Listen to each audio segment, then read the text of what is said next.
मुख़्तलिफ़ यूनिवर्सिटी जे शागिर्दनि पारां शहदादपुर प्रेस क्लब आॾो फीसुनि जी ओगाड़ी ऐं ऑनलाइन क्लासिस ख़िलाफ़ एहतिजाजी मुज़ाहिरो कयो पियो वञे। अचो त हिननि शागिर्दनि खां पुछूं था त हिननि जो छा चवणु आहे ऐं हिननि जो छा मुतालबो आहे। सर असांजा एतिरा मसइला आहिनि जो असां वटि नेट कोन्हे को जो असां पढ़ाई करे सघूं ऑनलाइन क्लास में। असां वटि अहिड़ा छोकिरा आहिनि जिन्हनि वटि लैपटॉप कोन्हे को, मोबाइलूं कोन्हनि, या अगरि कंहिं वटि मोबाइल बि आहे त उन्हनि जो नेटवर्क जो वॾो इशू आहे।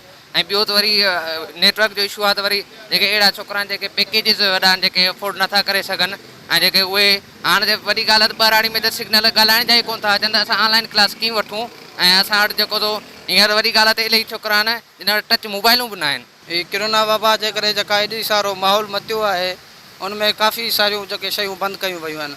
उन सां गॾु तइलीमी इदारा बंदि कया विया, पर ॿिया जेके मार्केटूं क़ौमी असेंबलियूं इहे हलनि पियूं थियूं SOP तहत असांजी जेका मुतालबो आहे त असां चऊं था त यूनिवर्सिटीज़ बि SOP तहत खुलायूं वञनि।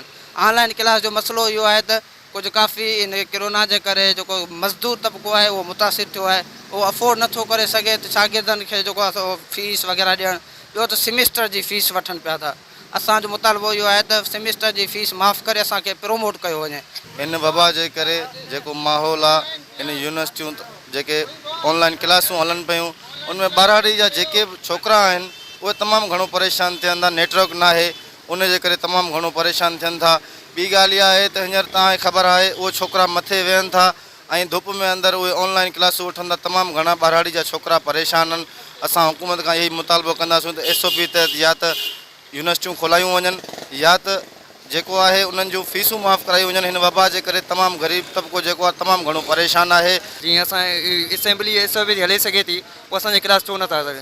जेकॾहिं असांजी क्लास हलनि था त असांजूं मेम मिस आहिनि जेके 5 मिंट ॾियनि थियूं, असां 2-3 मिंट कम लाइ हूंदो आहे त क्लास जॉइन कयूं, वरी जॉइन कोन करण थी ॾियनि। माना असांखे माना चयो 5 मिंट खां अॻु अचो, क्लास आहे की कमु त ॻोठ में घर में कंहिं महिल थोरो कमु हूंदो आहे वरी जॉइन बि कोन करे ॾींदा आहिनि। असांखे वरी घटि लफ़्ज़ उस्ताद लफ़्ज़ ॻाल्हाइनि था, बसि टाइम ते अचो टाइम ते ईअं।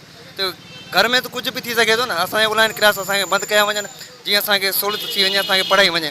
जी, यूनिवर्सिटी जे शागिर्दनि जूं तव्हां ॻाल्हियूं ॿुधियूं। हिननि जो चवणु आहे त यूनिवर्सिटियूं बंदि हुजण बावजूदि फीसुनि जी ओगाड़ी कई पई वञे। हिननि जो चवणु आहे त जेके यूनिवर्सिटी बंदि आहिनि, जेके ऑनलाइन क्लासूं हलाइण जो फ़ैसिलो कयो वियो आहे, ऑनलाइन क्लासुनि जे हवाले सां हिननि खे तमामु घणी परेशानी जो मुंहुं ॾियणो पइजी रहियो आहे। हिन जी तालीम मुतासिर थी रही आहे। हिननि मुतालबो कयो आहे त फौरी तौर ते ऑनलाइन क्लासिस बंदि करे यूनिवर्सिटियूं खोलियूं वञनि। कैमरामैन पीरबख्श टालपुर सां गॾु अब्दुल हमीद खोसो, टाइम न्यूज़, शहदादपुर।